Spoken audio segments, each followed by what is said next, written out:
First ഒക്കെ ഭയങ്കര ബുദ്ധിമുട്ടായിരുന്നു. പിന്നെ ഞാൻ നിഷിലെ ജോയിൻ ചെയ്തു. ഭയങ്കര കംഫർട്ടബിൾ ആയിട്ടായിരുന്നു. നമുക്ക് ഓരോ ബേസും അല്ലെങ്കിൽ സ്റ്റഡി പ്ലാനും ഭയങ്കര കംഫർട്ടബിൾ ആയിരുന്നു. എന്റെ പേര് റിസ്മിയ നിസാർ.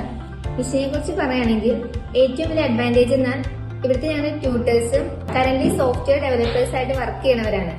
അതുകൊണ്ട് തന്നെ ലേറ്റസ്റ്റ് ആയിട്ട് ടെക്നോളജി അവർ യൂസ് ചെയ്യുന്നതും എങ്ങനെയാണ് ഒരു കമ്പനിയിൽ വർക്ക് ചെയ്യേണ്ട രീതിയിലാണ് ഞങ്ങൾ മെന്റർ ചെയ്യുന്നത്. പൊതുവെ തെറ്റിദ്ധാരണയുണ്ട്, കമ്പ്യൂട്ടർ എടുത്തവർക്ക് മാത്രമാണ് കോഡിംഗ് പഠിക്കാൻ പറ്റുള്ളൂ എന്നുള്ളത്. പക്ഷെ അങ്ങനെയല്ല, ഏത് ബാച്ച് എടുത്താലും ഏത് സബ്ജക്ട് എടുത്താലും നമുക്ക് കോഡിംഗ് പഠിക്കാൻ പറ്റും. ഇപ്പൊ എന്റെ തന്നെ പറയുകയാണെങ്കിൽ ഞാൻ +2 ബയോമാക്സ് ആയിരുന്നു.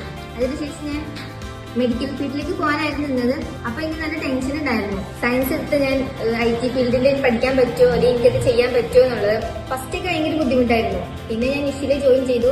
അവിടുത്തെ ബേസ് തൊട്ട് ഭയങ്കര കംഫർട്ടബിൾ ആയിട്ടായിരുന്നു. നമുക്ക് ഓരോ ബേസും അല്ലെങ്കിൽ സ്റ്റഡി പ്ലാനും ഭയങ്കര കംഫർട്ടബിൾ ആയിരുന്നു.